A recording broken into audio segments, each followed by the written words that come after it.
Muy buenas tardes o noches, para ser exactos. Su servidor, Juan Francisco Gaspar Velasco, profesor del CEBETI 192 de Ixtazotitlán, Veracruz, que bueno, que por cuestiones relacionadas a la pandemia, esto nos ha permitido tener un espacio para que las clases, los documentos, la información sea por un lado guardada de manera electrónica y por otro lado el profesorado en su mayoría sea un poco más minucioso en la estructura en que se diseñan las clases, la enseñanza. Esta pandemia al gremio docente le ha permitido quizás ser un poco más ordenado, porque no es lo mismo llegar a un salón y que en clases la espontaneidad, que es lo que debieran ser las clases, espontaneidad, porque no sabes con qué el alumno te va a responder o con cuál pregunta va a moverte el tapete sobre el cual tú ya estás puesto. Entonces, este asunto de la pandemia, que ya llevamos varios meses en esta situación, nos permite tener mayor orden, mayor estructura, mayor hilación e hilaridad en nuestros trabajos como docentes. Cierto es que se le ha quitado esto espontáneo, esto humano, pero por otro lado a los profesores les viene bien porque se estructura su pensamiento, se estructura su organización en el cuaderno, que quizá eso por cuestiones de la misma prisa de las clases se ha ido dejando a un lado. Nosotros, la Academia de Humanidades, integrada por los profesores Sergio, la maestra Graciela, la maestra Mayeli, un servidor, el profesor Juan Francisco, que nos hemos dedicado al trabajo intelectual, al trabajo de la investigación, y la maestra Julieta, que con sus grupos divulga lo que se investiga, transmite lo que se va revisando en academia. Pues bueno, hemos empezado a trabajar ahora con respecto a la materia de ética, una disciplina que no es un conjunto de anécdotas de actos buenos o un conjunto de narraciones donde la aparición suprema o la expresión del milagro hace algo bueno, o la aparición de algo fantasmagórico o demoníaco hace algo malo. Este mismo asunto de pandemia nos ha permitido como academia, cada quien desde su trinchera, la maestra Graciela desde la trinchera de las ciencias de la educación, la maestra Mayeli desde la pedagogía y desde la antropología, servidor de ustedes desde la filosofía, desde la teología, desde la historia, desde las mil y un cosas que me gustan. Estoy abordando ahora el tema de la ética. El profesor Sergio, desde su afán por leer, por beberse toda la literatura clásica, y la clásica tanto venida de Grecia y Roma, como esa clásica que ha obtenido este grado por toda la información o todo el conjunto de obras que han hecho del pensamiento occidental un pensamiento estructurado, organizado, hilvanado en ese sentido. Nosotros como academia estamos organizando los materiales para el curso de ética que se da en el tercer semestre. Este curso de ética va empalmado con otras 5 materias más. Por supuesto va empalmado con la materia de Leoye 1 y 2, pero la vamos a tomar como una sola, que es comunicación, Leoye, con la lógica, por supuesto, ya que, por ejemplo, Aristóteles, para cuando empieza a plantear el asunto de la ética, recurre a la estructura del silogismo. Entonces, bueno, viene esta parte del silogismo para estructurar razonamientos éticos.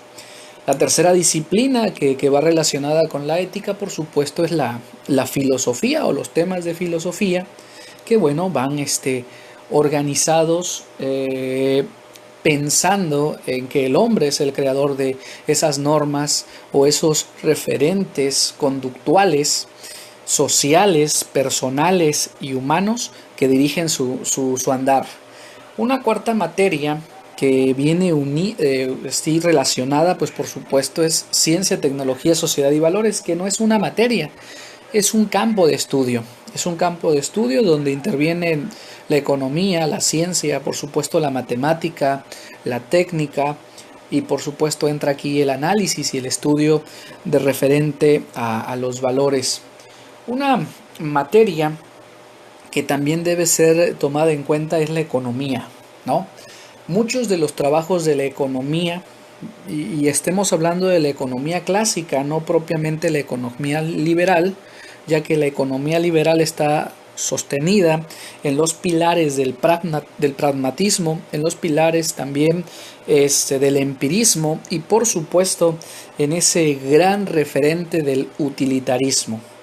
La ética clásica, me estoy refiriendo a Saint-Simon, me estoy refiriendo a Adam Smith, a David Ricardo, y por supuesto a las reflexiones que hace Carlos Marx en dos libros, el tomo 1 de El capitalismo, del Capital, el tomo 1 que es una crítica a la economía política, así se titula, Crítica a la economía política, tomo 1. Por supuesto en los escritos económico-filosóficos de 1848.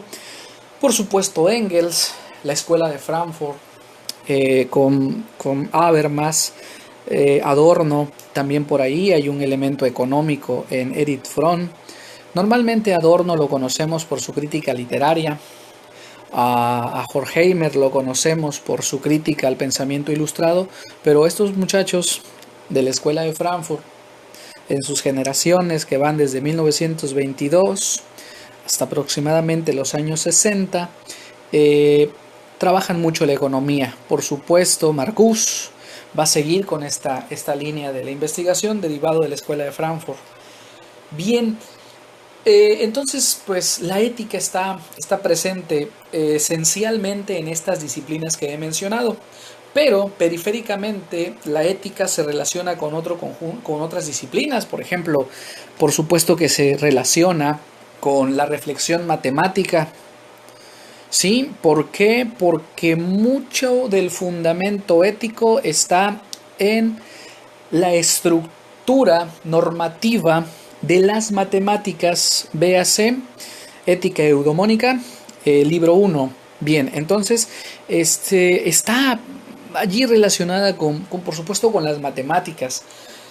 Otra cuestión, otra disciplina, obviamente, y al relacionarse con las matemáticas, bueno, pues se relaciona obviamente con las demás disciplinas relacionadas al pensamiento matemático, como pues, por ejemplo, desde la matemática podemos hablar de sociedades aritméticas o geométricas, ¿sí? Los pitagóricos tienen aportaciones a la ética y lo vamos a ir viendo a lo largo de estos videos. No sé si sean 3, 5, 6 o solo sean 2 o solo sea no lo sé. Pero vamos a empezar atendiendo todo ese conjunto de temas. Bien, abro un paréntesis a mis compañeros una vez que escuchen este video y si quisieran recalcar en un punto, pues me lo hacen llegar por comunicación, por un mensaje y yo desarrollo en algún video, en algún audio, el punto que llegase a quedar un tanto endeble o un tanto incompleto o como lo conciban. Bien, vamos a empezar. ¿Cuáles son mis problemas cuando se enseña la ética? Cuando digo cuáles son mis problemas, remito a eso que se da como ética, pero que no es ética. Mi segundo problema, y esto va muy concreto, es poner a un profesor a dar ética sin haber leído algún libro fundamental de ética. ¿A qué me refiero con un libro fundamental de ética? Bueno, Me refiero, por supuesto, a las obras clásicas de Aristóteles, los 3 libros de ética de Aristóteles, que es Ética Nicomaquea, ¿sí? Ética Eudomónica y Gran, Gran Moralia o la Gran Ética de Aristóteles. Mi tercer problema, y que es serio, es reducir a la ética al análisis entre lo bueno y lo malo. Y voy a empezar analizando, primer punto, la ética no es un civismo, no es una formación en valores. ¿Por qué no? Sí es cierto que la educación cívica ocupa la ética, pero es como cuando cuando yo era niño, mi mamá me decía, ve al pozo de Don Manuel y que te regale agua de su pozo, una bomba con un engrane, y subían y bajaban a través de una palanca. Ese subir y bajar de esa palanca llevaba una especie de émbolo, sacaba el agua y la mandaba por una manguera a un cubo. Y al llegar a la casa, yo decía, mamá, aquí está el agua que traje de la bomba. Pero yo no sabía usar la bomba.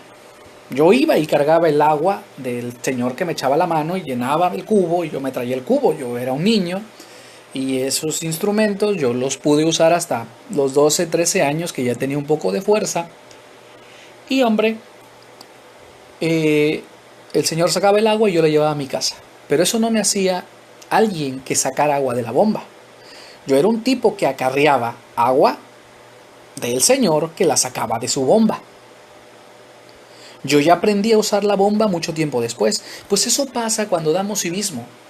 Civismo es ir a la ética para encontrar un cierto número de conceptos, un cierto compendio de conceptos, pero que ese compendio de conceptos no son propiamente ética, sino que son reflexiones realizadas con respecto a tal concepto, por ejemplo, patriotismo. O sea, nosotros en la obra aristotélica no vamos a encontrar referencias al amor patriótico. No.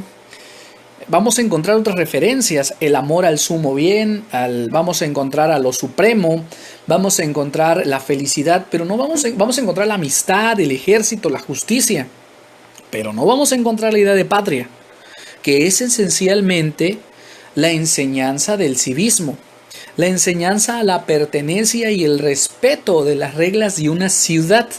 La ciencia del civismo, la disciplina del civismo, se estructura en la política, pero no en la política griega, sino en la política romana. El civitas civitate.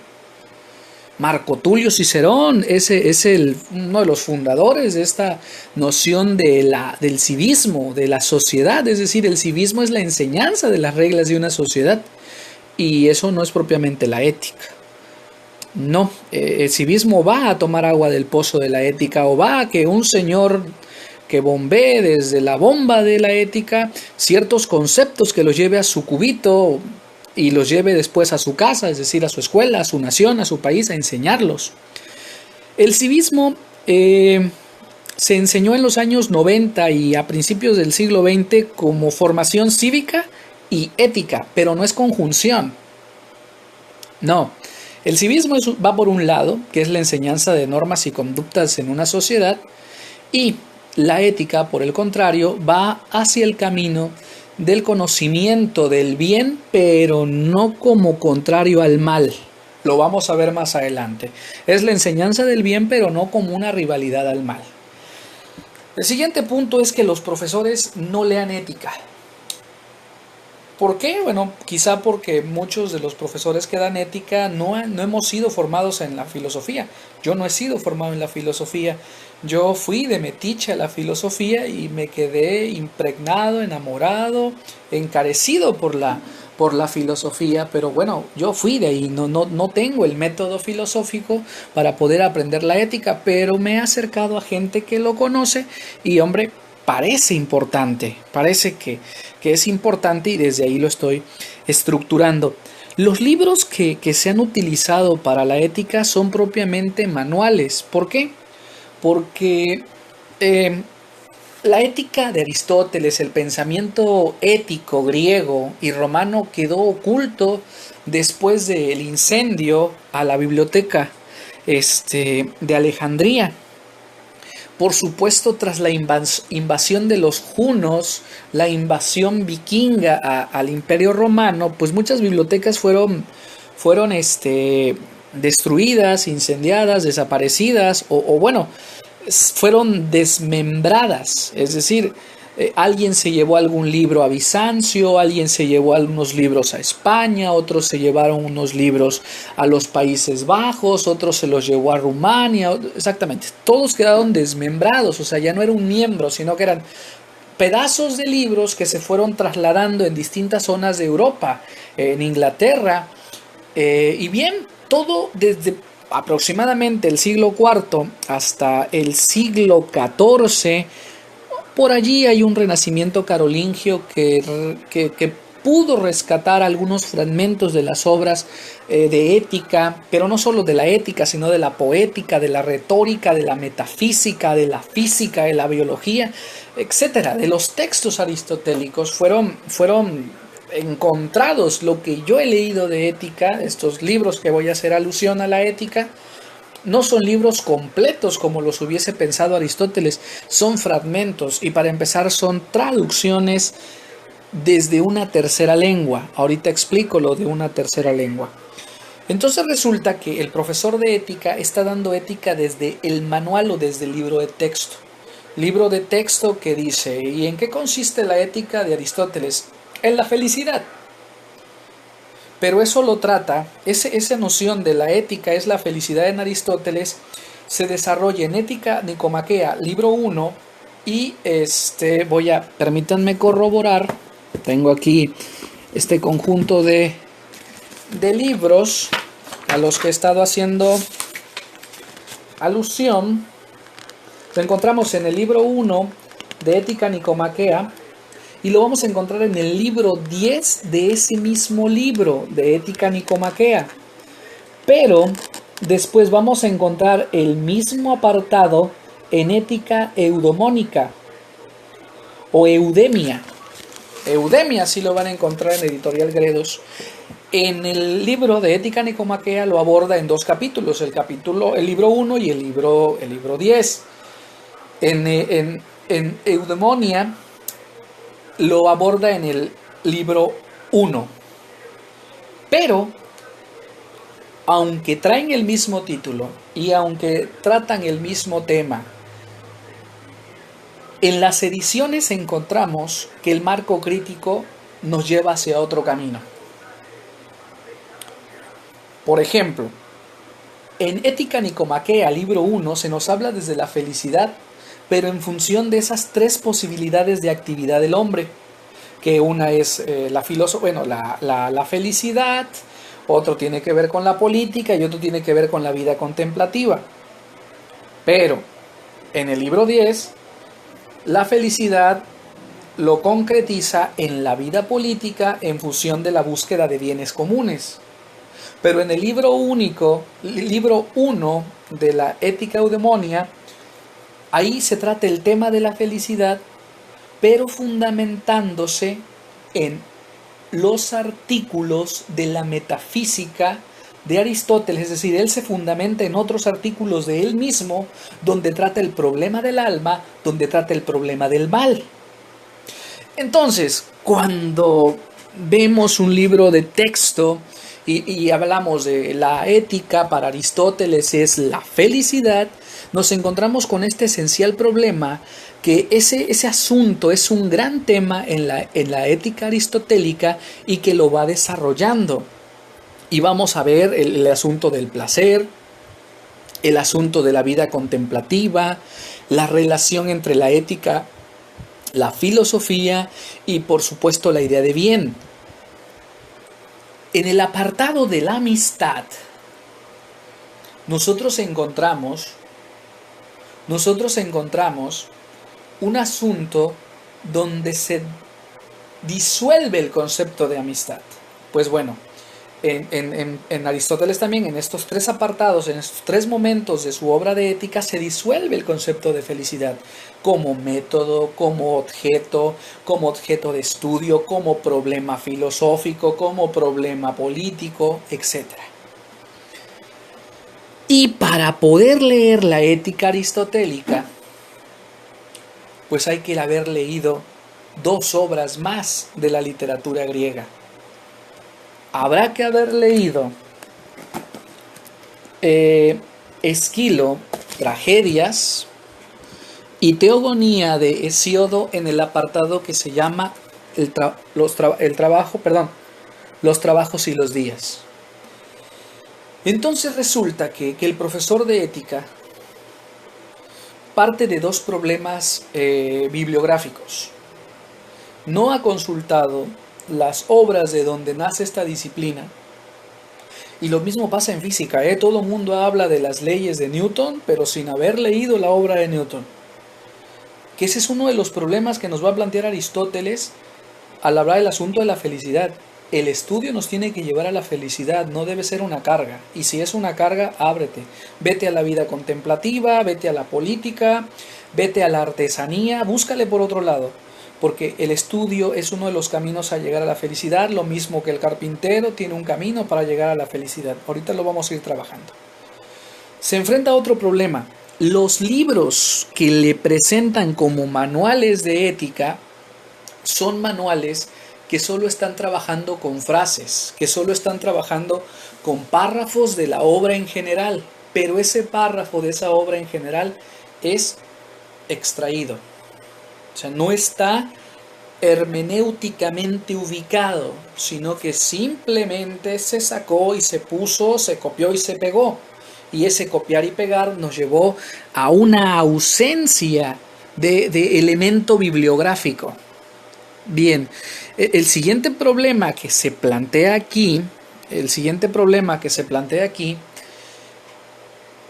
que hemos reducido a la ética bibliográficamente al asunto de la conducta y lo hemos acercado hacia la religiosidad, hacia la religión. Es decir, no hemos revisado a la ética como una disciplina pura, sino que la ética está dentro de otros fenómenos de estudio como es la religión.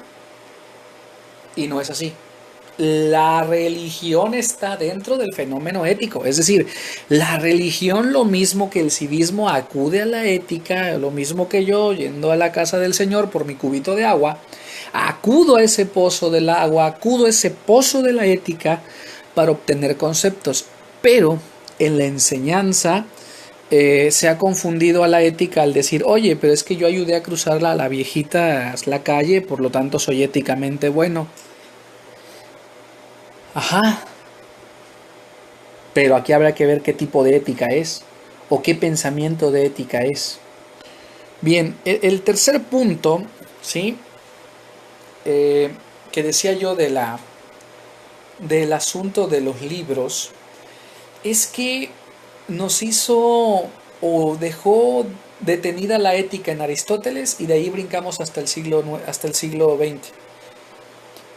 Pero se nos olvida que todo el medievo hubo pensamiento ético, que por ejemplo lo va a recoger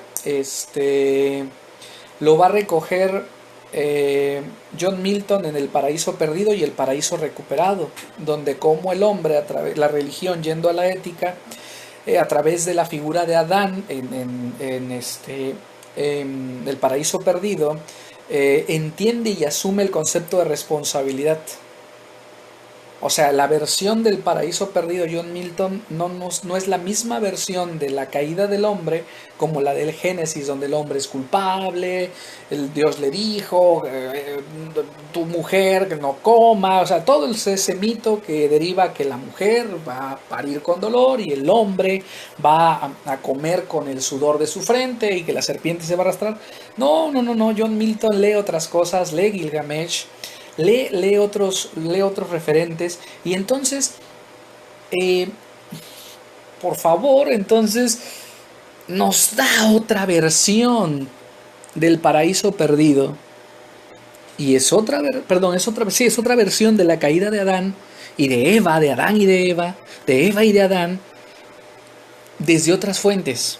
Otro ejemplo importante es ese trabajo que encontramos de ética en Dante Alighieri, donde Dante Alighieri desde la ética hace una crítica a la iglesia que viste como pobre pero es rica, o que se disfraza de pobre para quitarle a los ricos, quedárselo a ellos y ellos generar una riqueza. Presenta el problema ético-político del medievo con los reinos, los bachilleres, la sucesión de los reinos, la sucesión de los principados. Ahí está Dante Alighieri, por supuesto Tomás Moro, con Utopía, siglo XVI, ya entrado el Renacimiento.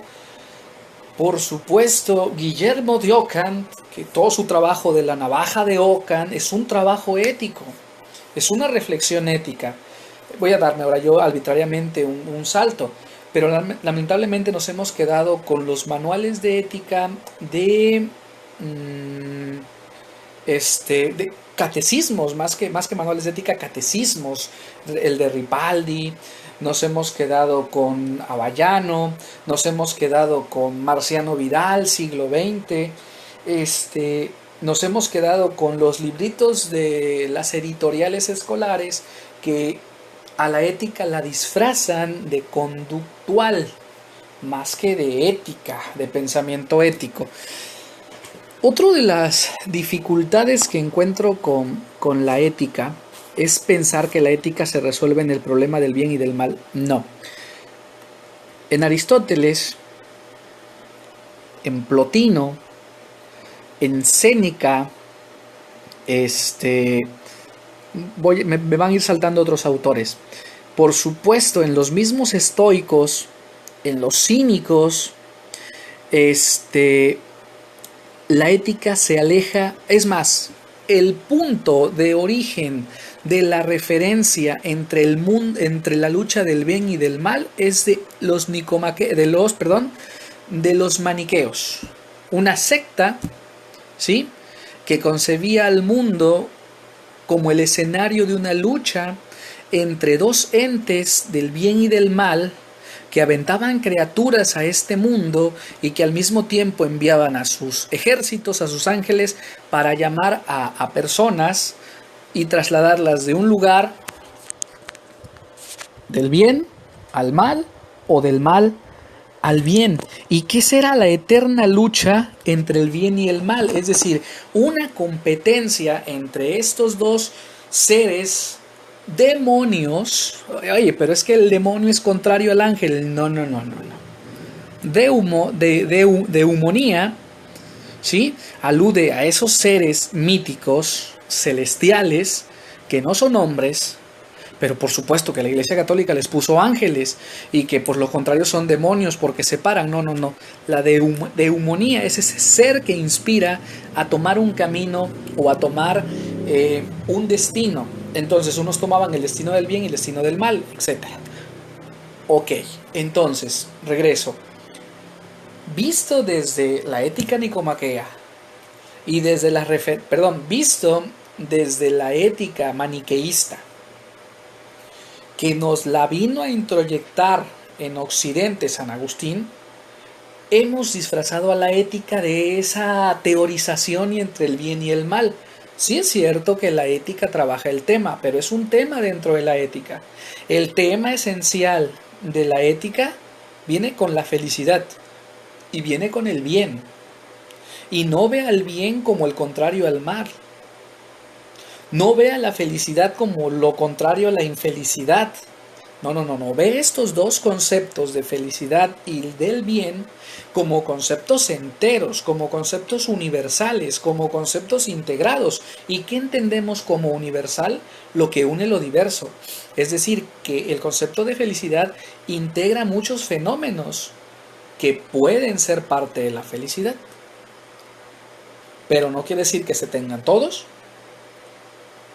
o que se tengan algunos, o que se tenga uno y se es no, 1% feliz, pero si tienes dos virtudes, eres 2% feliz. Entonces, no va por ahí esta referencia.